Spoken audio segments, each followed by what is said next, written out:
and welcome to Noni, your morning chat show where we debate the topics and opinions that matter to you. Today we'll be asking, is the rise of the mega church a positive or negative thing? Plus, does money equal happiness? And we'll be hearing what you think with your comments on our social media streams. Joining me on today's show, Pastor Lorraine Jones MBE, who is a licensed minister at the International Ministers Fellowship in London, and Elizabeth Nwachukwu, a counsellor and motivational speaker who uses her own life experiences to help and inspire others. Now, for many Christians these days, going to church no longer means organ music, boring hymns and wooden pews. Now it's about light shows, high energy preachers and streaming video. The mega church, a church with a congregation of 2,000 or more, is thriving despite an overall decline in church going in the UK. A report on mega churches commissioned in 2016 found that their appeal lay in their deep and passionate commitment to living out their relationship with God. So these churches are attracting huge numbers and very large financial donations. But are they doing enough to tackle big issues such as race and social justice in the community? Now, Pastor Lorraine, that's a big question. You're an ordained minister.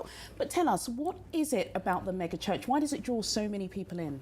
The experience which I've had over the years with the mega church, it does bring a lot of positive in terms of inspiration and life challenges from day to day in the society can throw some heavy blows at you, and you need to come into an environment like that to lift you up. But then the flip side of the coin is for those that need that one-to-one engagement, that discipleship, that teaching, which is what and church is counselling, supposed to be about, right? It seems to be by the wayside, and that's why you have a large number of people that attend mega churches suffering with depression, anxiety, and almost from Sunday to Sunday just getting a quick fix for that day, but then the rest of the week it's a nightmare. Well, you say for that day. For some people, it's that hour or that 2 hours that they're there. Elizabeth, I know you're a Christian. I'm sure you've been in and out of mega churches. Why are there so many negative connotations associated with the church? I believe basically because people don't actually have the opportunity to mix up together, because in the end, some people, it's like a group of people coming together, and at the end of the day, you don't even know the person next to you, and you don't even know what they do. There's no intimacy, and because it's large and big, you intend to just stick with the little community that you have in the church. So, and again, it doesn't really speak well in the sense that, you don't know anyone. And also, it could actually cause depression, because most of the time, pastors don't even have enough time to see who just arrived, maybe probably in a month's time. Some of them are flying from city to city, aren't they? They only either come in on a Sunday morning. But do you know, if we talk about the numbers of church goers in the UK, it's declining, yet the Afro-Caribbeans are keeping these numbers up. There's got to be some positive element about these churches. Most definitely. Like I said, there's a great volume of inspiration that flows from such ministries. And you've mentioned the African and the Afro-Caribbean. If you look at our history, we're fighters, we're very resilient. We've gone through so many challenges and harsh ones, but we always come out on top. And that's because of the resilience that we have and the passion. We're very passionate people. Even in the UK, it was the Azusa Street that caused the revival. It was the Caribbean church, the Jamaicans, the Maroons that came over here with the Negro spirituals that brought about the real revival of the Holy Spirit. So it's something that's inbuilt in us. Yeah, but if you look at the numbers and if you look at what happens, you're going, there's lights everywhere, there's really, they're using good orchestras for their choirs and their hymns. But would you say then, Elizabeth, it's more like an event than a place of worship? I wouldn't say that, because it depends. Because initially, if you're in a place, for me, I love to worship, and I like a place whereby you can, enjoy the atmosphere. I'm not saying atmosphere of having drums and everything, but the presence of God. Because again, you cannot overlook the fact that there are a lot of light going around. Some people come in there just to look at the show. And some people come in there to just worship God. Because for me, I prefer a place whereby you can have worship like 30 minutes, 1 hour in the presence of God. Not the fact that you just want to, you want to attend, you want to be there, you just want to have some pictures or look at the stage settings and all of that. No, but it's all about, I know there will be some part whereby some people don't really connect because they felt that they didn't go to the social gatherings where the drums, as in once they hear one part of slangs and they just dance and tune to it. But again, this is the presence of God we're talking about. If you are going to be in the presence of God, you should be in the presence of God. And if you're going to be worshiping, you should worship with all of your heart. For me, I don't see it as, most of the concerts, I see it as an opportunity to just render my service towards God. Not the fact that I just want to see how the lights are going on or how the singers. Yeah, so it doesn't matter the arena or the venue you're in, you're still going there to worship the Lord. Worship, yeah. But Pastor Lorraine, even though it's mainly Africans who attend these services, it wasn't really an African thing, was it? No. The mega church has come from America. Yeah. What was missing about the way, British people, British society worship God that, attracted this kind of method of worship? Well, just like what I said to you, it's, the kind of people and culture that we hold. We're very vibrant, we're very expressive. Even the way we dance. I went to Gambia this year and I met, he's an evangelist, a man called Lawrence, and he actually works with about 250 Christian young people. Now, if you know the history of Gambia, 97% are Muslims. It's an Islamic country, isn't right, and that's coming through the slavery. But this young man, he's an evangelist training up 200, I think it's over 200 young people. And they showed me a dance. And the dance actually originated from when they were slaves and they were under such oppression. They would do this dance, and this dance would give them that much energy to keep on working in the slave mines. Now, we find that in the African church, the African Caribbean churches, we like to dance. You will even see some running around. I've danced myself. We're being ourselves as cultural people. But the mega church is needed. Members in the mega church, even the bishops, are now grasping the importance of being effective out of the four walls into the community. Why is that happening? Because of the devastations which is happening in society. I think we're actually going to talk more about that topic in the community in the church after the break. Coming up, we will continue with this chat on the pros and cons of the mega church. And does having money guarantee happiness? More after the break.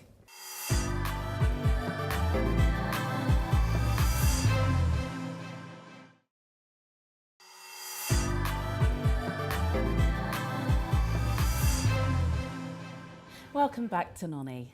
Still to come on today's show, does having money guarantee happiness? Now, before the break, we were talking about the rise of the megachurch in the UK and whether it's a positive or negative thing. I think I'd be doing a disservice to the viewers if we didn't talk about money, because I think some of the biggest criticisms of the megachurch is the mega amounts of money that they attract. Pastor Lorraine, what's your take on this? Well, they attract a lot of money because a lot of people attend. What I would really want us to focus on is how the money is distributed, how it's spent. I think that's what brings the controversial arguments around the amounts of money. And it is vitally important. Like I said, the church is there to be an extension to the love of Christ to humanity. Yeah. And we are in society, even though we're sort of like secluded in our four walls a lot of the times. But we need to be an effective force making a positive impact in the community. And the more money we have, the more we should be doing. And sadly, that is not being reflected. And that draws a lot of attention to us and criticism when they highlight what the money is being spent on. Private jets, a number of mansions, fast cars, and then it doesn't weigh to what is being spent in the community for the less vulnerable, that is the issue. Do you think, Elizabeth, the church should be doing more within the community? And do you think they actually do more, but maybe we just don't know about it? I think they should be doing more in the sense that, for me, I have a problem with when churches are saving money. Because if what do you mean? I mean, you know, sometimes they said, oh, we're raising these amounts for this particular project. A building. It's always a building fund, isn't it? I mean, either building or raising something or one way or the other. You're raising money for something. And if you have that money, the remaining balance, why don't you just still give it out instead of having it in your account? Doing what? I mean, for me, I dislike that because I was wondering, why would you be saving money for what? Because even the Bible said, bring food into my storehouse so that there might be meat or bread to eat. It's not for...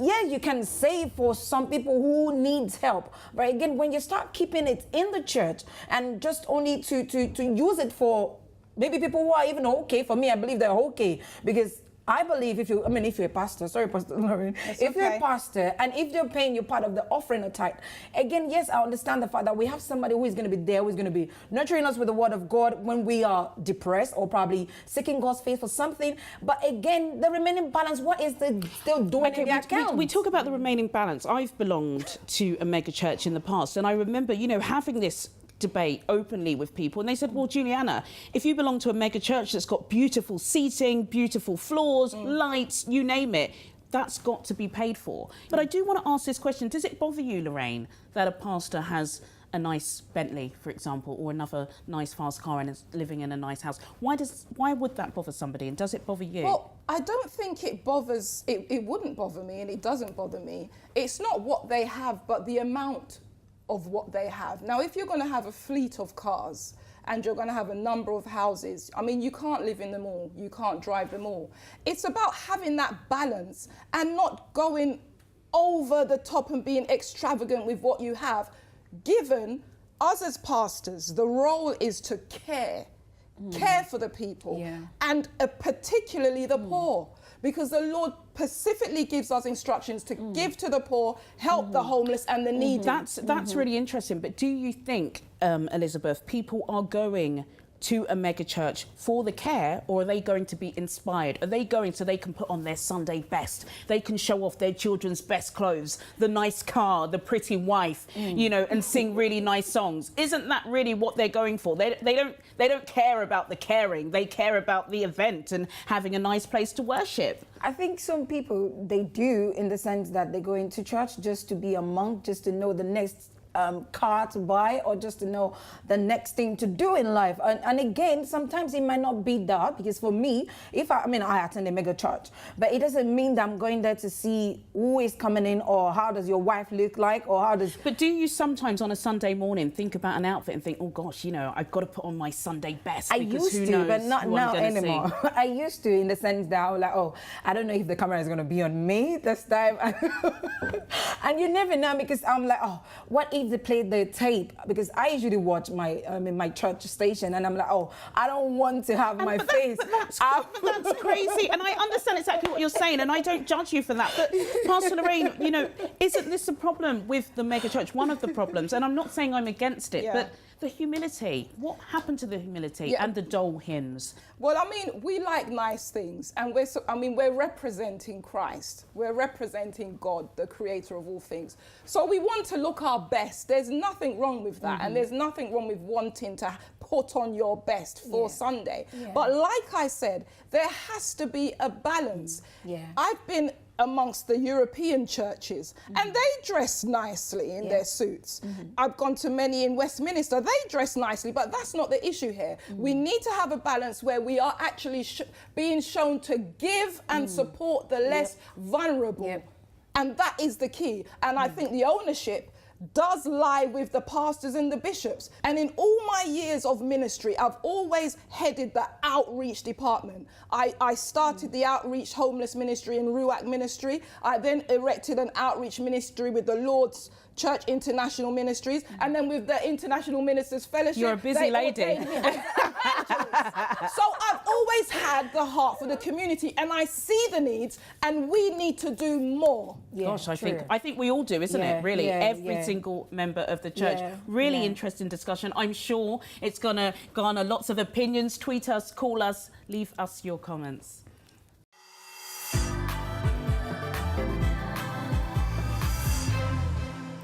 Now, have you dreamed of winning the lottery and living happily ever after without a care in the world? I know I have. Repeated studies have shown that money, or rather shortage of it, is the greatest cause of anxiety for people in the UK. So if poverty makes us miserable, it stands to reason that wealth should bring us joy. But does it? Can someone have too much money? Or does the link between money and happiness depend on how you choose to spend it? What is it about this discussion? I kind of feel like a few years ago, we would have said, of course, money doesn't equal happiness. But now people are kind of shifting their opinion. Pastor Lorraine, do you think it's easy to say money doesn't equal happiness if you've got loads of money? I think it is, it's right to say that money doesn't equal happiness, but money does assist in your attributes to become happy. I mean, what is happiness? Happiness is fulfillment, joy, being high-spirited, excited, relieved. And to feel some of those things, i.e. if you want to go on holiday, like I went to Gambia, you need money to do that. But on the other spectrum of it, as an outreach person, I've gone into the prisons and I've spoken to prisoners within, like, say, a 1-hour session. And when I've gone in and they've come into that room, they come with their heads hanging down, depressed, anxiety, but through the discussions, there becomes laughter, happiness. Money didn't buy that. So we need to understand what is happiness and what is money and what's the purpose of money and happiness. Yeah, that's a really interesting point. Elizabeth, though, especially in the African community, there's a saying, poverty is a disease. It is a disease. Actually, yes. We do say that in the sense that, because if you don't have money, I don't know how you're going to be able to get so many things that you need for yourself. Because again, like Pastor, I'm going to agree with her in the sense that happiness is different from having money. But at the same time, if you do not have money, you're going to be depressed. Because when you don't get paid after working, how do you intend to pay your rent? How do you intend to pay your bills? How do you intend to, to look good? Because again, if you have money to purchase what you want, there is a way you're going to look. In fact, your steps is going to be different. And when you're poor, it's something else. You cannot have. Yeah, it's true. But Pastor Lorraine, what you want and what you need are two different things, isn't there? Exactly. A shiny car, a flashy house, those are purely needs, aren't they? Yeah. Wants. Well, wants. Needs for some of us. They're purely wants, and those are bought with money. Like I said, people need to be educated. It's about education. I'm fortunate that I speak with people that do have money, those that are rich. And the conversations that we have, they're going through depression. I mean, you don't need to look far and see the news coverage. How many have died of overdose? How many have problems of self-harm? And they're rich and famous. How many are going through diseases which it's all boils down to because of the depression and unhappiness they're in, and they have a lot of money. It's true, because of course, if you're extremely wealthy, it can cause isolation, can't it? True. Especially a lot of people we've seen with some of the successful young black footballers. They make a lot of money, they can't go back to their local areas. They're worried about how they're going to perceived. It can kind of isolate you, right? Yeah, absolutely. In the sense that some people actually befriend drugs. Because why they have too much money, they want to be on their own, and from there it start getting into their head, and from that they start getting drugs and start buying unnecessary things that they don't even need, and it becomes a want. And at the end of the day, they spend it unnecessarily and without even being able to accountable for it. But again, I understand I don't know, I think I love money. You like money, don't you, Elizabeth? I can see by the way you're talking about this. But, we were talking about the mega church, Pastor Lorraine, in an earlier part. And would you say that, if you've got loads of money, it will make you happier by giving it all away? That's if you give. If you've got lots of money and you're happy with it because it's a blessing. The Bible talks about, you know, being rich and, you know, being blessed. So, you know, it's a blessing from God if you're rich and you're rich in righteousness as well. That is a double blessing. So if you've got a lot, you should really give a lot, because to whom much is given, much is required. And even God expects that. That's what he says. To whom much is given, much is required. So, I mean, it's not a bad thing to want to be rich. If you're rich in humanity, rich in kindness, rich in giving, because you can do more and you'll allow other people to be happy that haven't got. Of course. But on quite a serious note, you know, especially if you're talking about the black community, poverty is very, very serious. And we know that, of course, there's certain things you can't do. We know with internships, for example, you know, you've gone to university, you've got a good degree, you've got an intern position, but you can't go because you can't afford your travel. You can't afford, you know, not to be working, not to be providing to your family, and then you're stopped from doing certain positions. So it's not really necessarily even about being happy. It's money giving you access to certain things. I'm sure you've seen this in the community. I have seen it. I mean, as a mega church, the mega church in the country, we have to do more. Shame on us. I mean, we've got our young people, because of poverty, they're selling drugs, they're killing one another. They're getting themselves into violent rigs. And what is the root of it? Money. True. They desire to have nice things. Some do it out of need. I speak with them. But if we're a mega church and we have got the money, we should be resourcing scholarships, internships, providing for them. That's what the church is there for. Gosh, maybe we should start our own mega church, you know, with thousands of women can join us and we can save the nation. That would be great. Really, really good discussion. That's it from me, Juliana Olayinka, and my co-host for the morning, Elizabeth Nwachukwu and Pastor Lorraine Jones. Thank you to them. Don't forget, we'd love to hear your thoughts, so follow us on social media. Join me tomorrow for more Noni Chat. Goodbye.